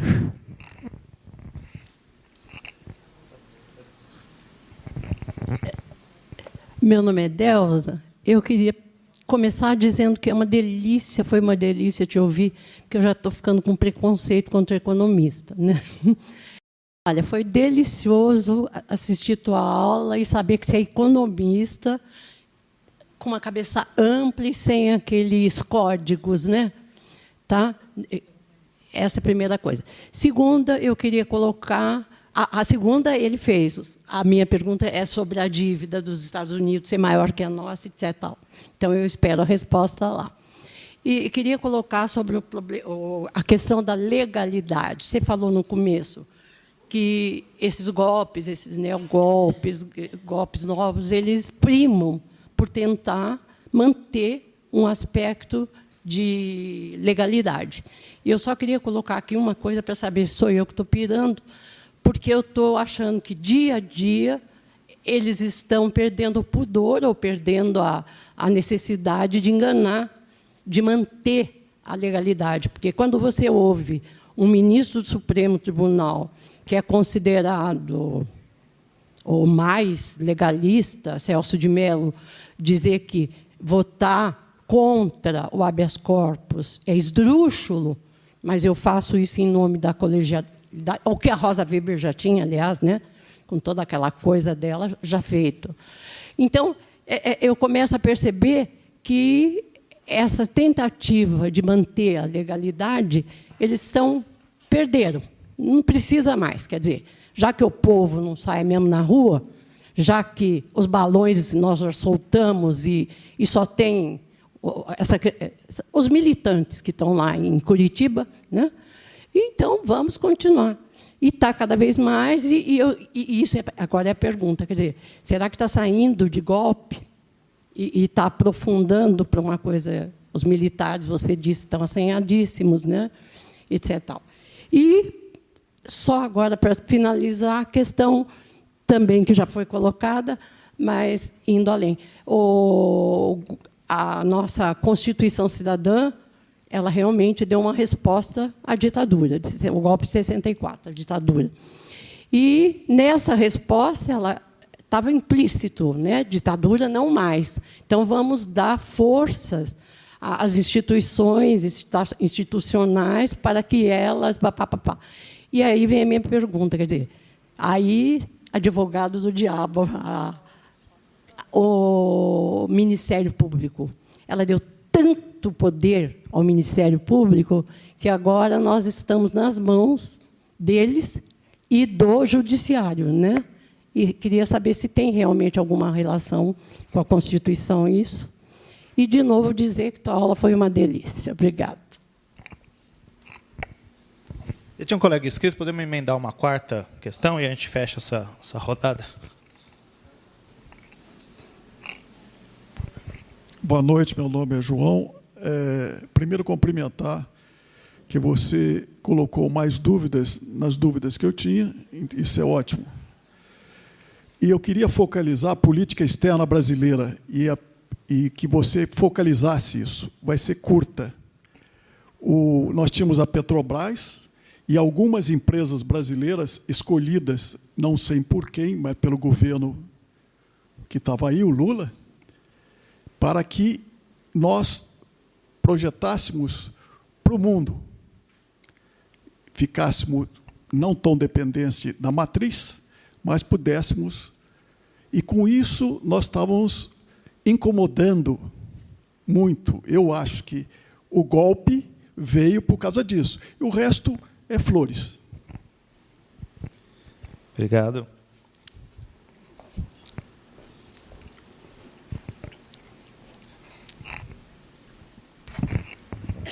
Obrigado pelas perguntas. Eu acho que os economistas eles têm especificidades que, no fundo, vocês têm que sempre desconfiar dos economistas.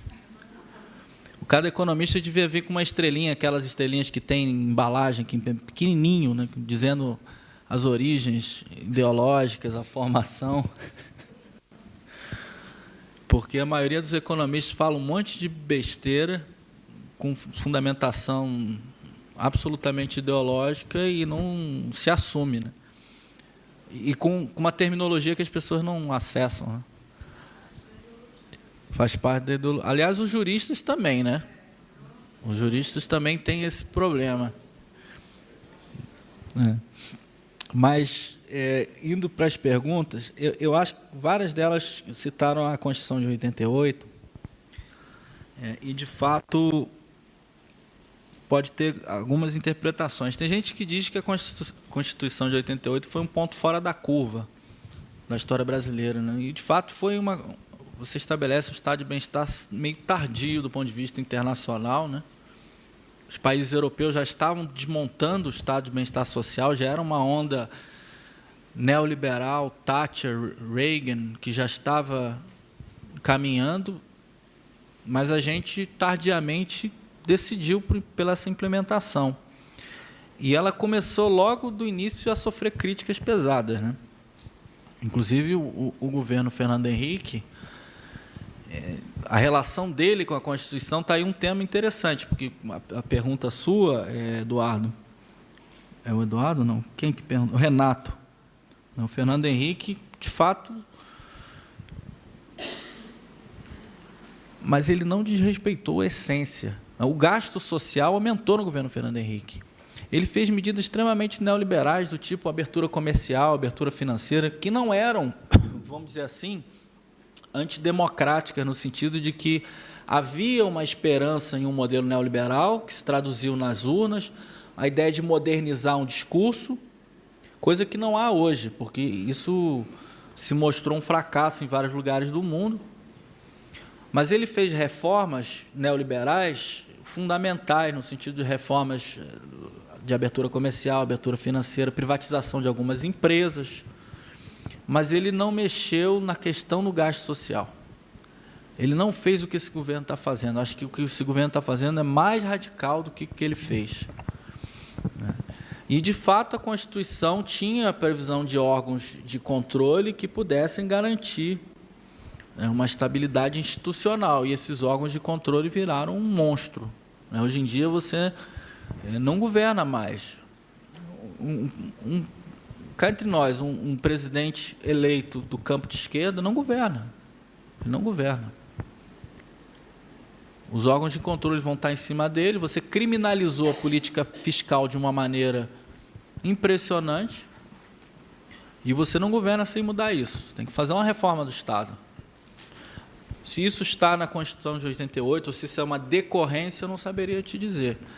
Mas é fato que uma parte da burocracia estatal fundamental para o golpe, ela vem do sistema judiciário, dos órgãos de controle, que contribuíram para isso. Criminalizar a política fiscal é uma estupidez. Aliás, a lei de responsabilidade fiscal, a Fernando Henrique, ela tem muito problema. Pergunta para qualquer administrador público que você vai ver. Tem muito problema.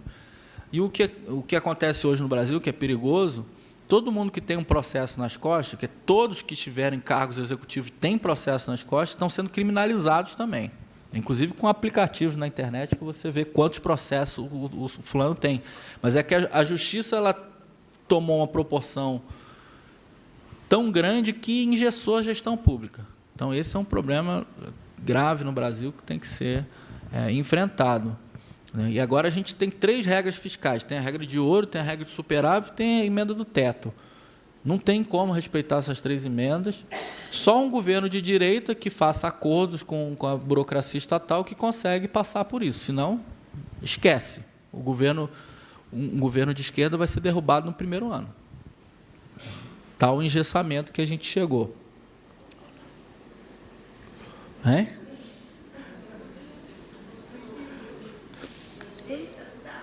Não, a gente tem que insistir. Eu não estou falando para vocês votarem na direita, tá, gente?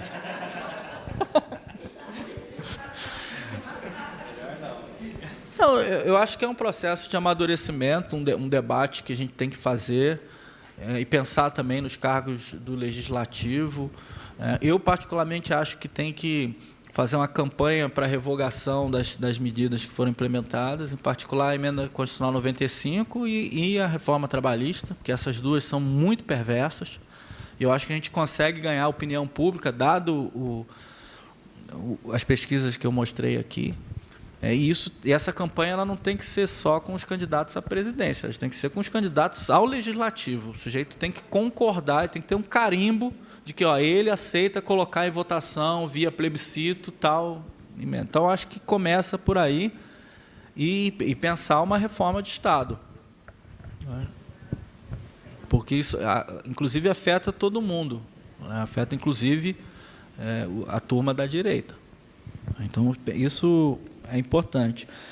Com relação à dívida pública, de fato, tem um debate enorme sobre isso. Foi você que perguntou, né, de dívida pública.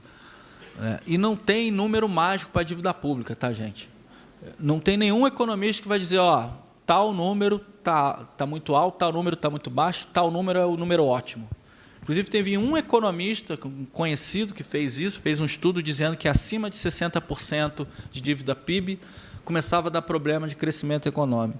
E aí depois descobriram que os cálculos dele estavam errados. Foi até um doutorando de uma universidade americana, de Amherst, descobriram que o cálculo estava errado e ele retirou o estudo, se pediu desculpa e tal. Só que o estudo dele foi utilizado pelo presidente do Banco Central Europeu, um monte de gente fundamentou o discurso com base no estudo dele. Mas o fato é que não tem. O Japão tem 240% do PIB de dívida. Os Estados Unidos têm mais de 100%. Os países da Europa, em geral, têm mais de 100% do PIB de dívida. O Brasil está chegando a 70%, mas de dívida bruta. Mas a gente tem em torno de 20% do PIB de reserva. Então, o que importa é a dívida líquida. Então, não tem um número certo.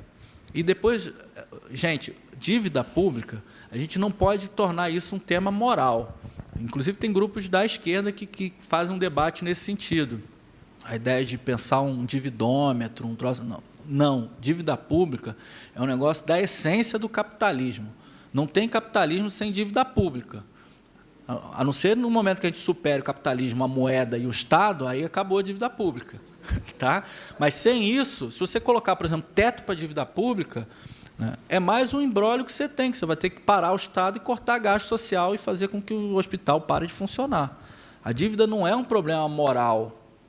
A dívida pública é da essência, é uma forma que o Estado tem de se financiar, até para não parar suas atividades. A outra forma é impostos. Tá? Mas é normal na gestão pública você ter dívida pública.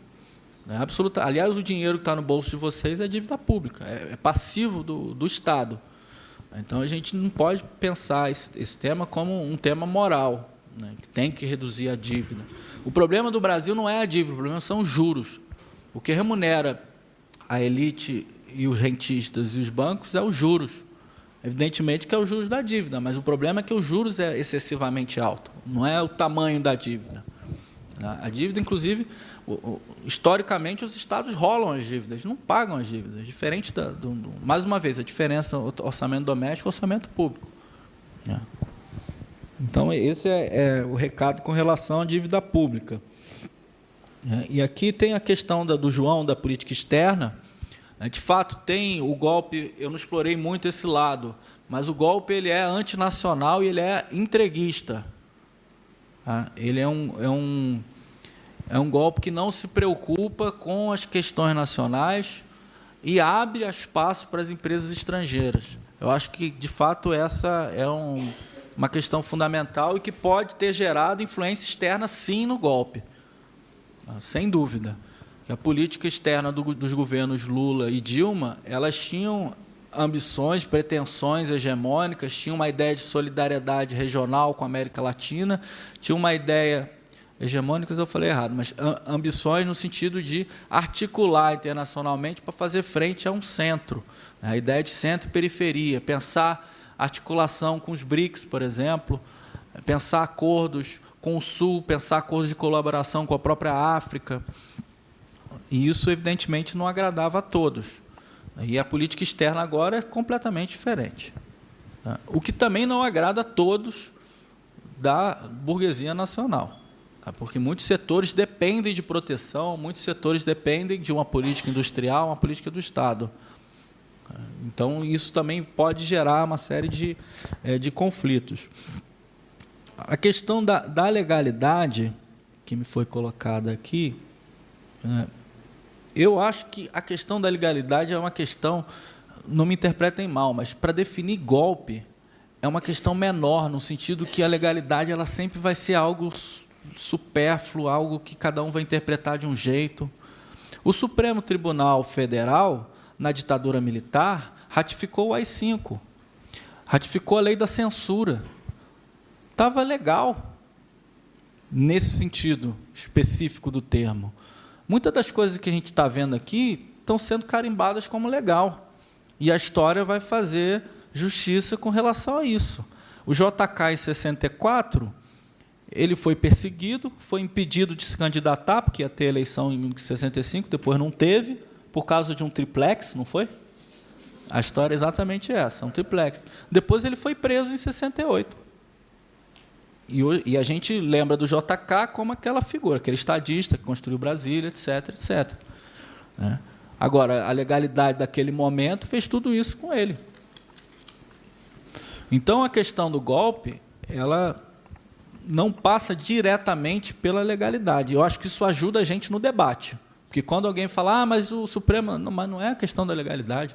A questão é a mudança radical na composição de poder e no projeto econômico, que não seria aprovado pelas urnas. É uma repactuação do Pacto Nacional da Constituição de 88 sem povo. Você refaz o pacto, só que não pergunta para ninguém, você faz só na elite. A implementação de medidas que não passariam em nenhum pleito eleitoral. É isso que é o golpe. O resto aí, se teve crime de responsabilidade, não teve. As pessoas nem sabem o que foi. Foram os créditos suplementares. Nem as pedaladas no final entraram, porque não podia ser do governo anterior, tinha que ser do mesmo governo, que foi o Levi, né? E o Levi fez, no final tirou as pedaladas e ficou só os créditos suplementares. E aí tem uma interpretação sobre o que é, se é crédito, se não é.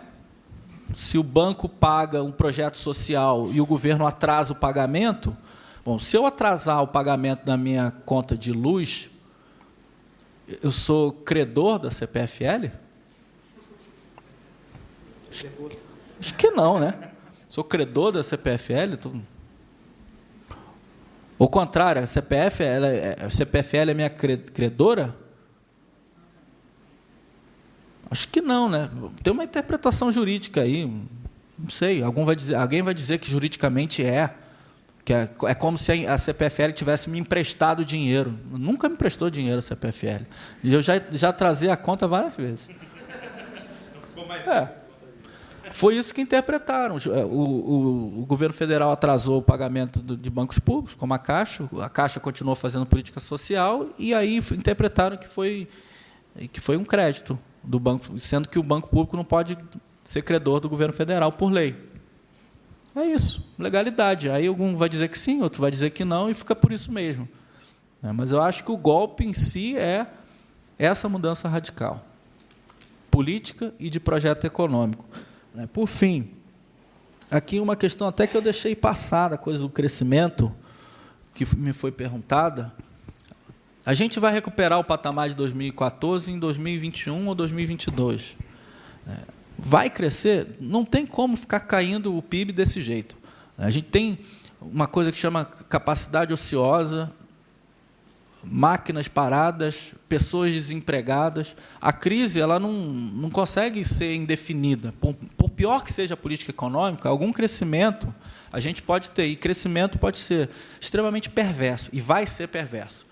Eu não mostrei os dados aqui, mas o crescimento que ocorreu no passado, de 1% do PIB, que não é um PIBinho horroroso, né? Esse crescimento ele é com aumento da desigualdade, com aumento do mercado informal e com pouco investimento, que não precisa investir com a capacidade ociosa que a gente tem. Então, a ideia dessa mudança de parâmetro, dessas reformas todas, vai fazer com que o nosso crescimento venha com qualidade muito pior, principalmente com o aumento da desigualdade e com piora no mercado de trabalho, como você já deve ter discutido em outra aula. Mas ele pode vir, pode ter crescimento, né? A despeito dessas políticas, dado o fundo do poço que a gente encontra. Agora, um crescimento sustentado, eu não acredito. E aí vem, aqui uma última observação, para também a gente não terminar muito para baixo. Eu acho que qualquer regime, mesmo um regime autoritário, ele precisa de alguma sustentação, nem que seja mínima, mas uma sustentação popular. Alguma. Tem que entregar alguma coisa. A ditadura militar entregou crescimento, entregou emprego, a despeito de ser um regime extremamente autoritário e perverso. Mas muitos achavam que estava bem porque a economia crescia. Esse projeto neoliberal, que é fruto de um golpe, assim como foi de 64, que mudou completamente o regime econômico e o projeto, assim como em 64, ele não vai conseguir entregar crescimento sustentado. Não vai conseguir entregar. Ou seja, o que eu estou dizendo? A continuidade do golpe, que é a continuidade desse projeto, eu assim intitulo, se ele passar num pleito... Primeiro, não passa num pleito eleitoral, esse conjunto de medidas. Esse projeto econômico ele é barrado no pleito eleitoral. Digamos que se resolva fazer isso com autoritarismo. Vamos melar as eleições, tirar todos os candidatos que despontarem, a gente tira todo mundo, no final sobra o nosso e a gente ganha. Continuamos o projeto econômico. Mesmo assim, tem que entregar alguma coisa. Senão é convulsão social, senão o governo vai ser fragilizado. Esse projeto não entrega. E, nesse sentido, eu acho que tem esperança. Uma esperança de mudar para um outro tipo de projeto. A esperança de consolidar uma alternativa ao que está aí. Eu não acho que está dado. Eu não acho que o golpe venceu e que nós temos que ir para casa. Eu acho que esse golpe está em curso, ele tem um desafio enorme pela frente, que é esse ano eleitoral, que vai tentar dar um verniz de legitimidade, aí não é nem legalidade, é legitimar o golpe, mas eles não vão conseguir legitimar o golpe no pleito eleitoral e eles vão ter dificuldade de conduzir esse projeto, porque eles não vão entregar emprego, crescimento e qualidade de vida para a população. Então, nesse sentido, é que mora a minha esperança, né? A gente ter, pelo menos, um bom período aí para debater, para questionar, e de instabilidade no campo golpista. Está otimista? Então tá bom, gente. Obrigado, viu?